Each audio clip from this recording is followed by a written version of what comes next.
তো গাইস আমাকে কিরকম লাগছে জানি, খুব ভয়ঙ্কর লাগতেছে। মানে ভাই বোনরা বসে গল্প করতেছে, ওদেরকে আমি ভয় দেখাবো কেন আমার। তো গাইস আমাকে কিরকম লাগতেছে জানি, লোকটা ভালো লাগতেছে, খুব ভয়ঙ্কর। ওখানে ভাই বোনরা বসে আছে, ওদেরকে আমি ভয় দেখাবো কেন আমার কেটে যেতে।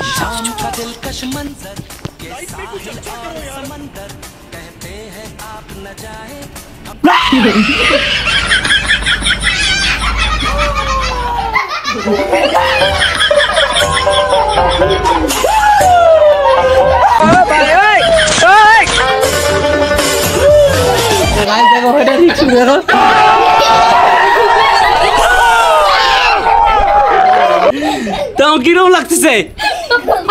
হ্যাঁ কিরকম লাগতেছে? अरे कहना क्या चाहते हो? ভূত क्यों हिला डाला ना? কি বলছে? তো গাইস আমার ভিডিওটা কিরকম লাগলো কমেন্ট করে বলবা। এই যে ক্যামেরাম্যান দেখো, ক্যামেরাম্যান আমার মামি, এই যে তোর মামি দেখো ক্যামেরাম্যান। তো কিরকম লাগছে? এখন ভয় হবে না।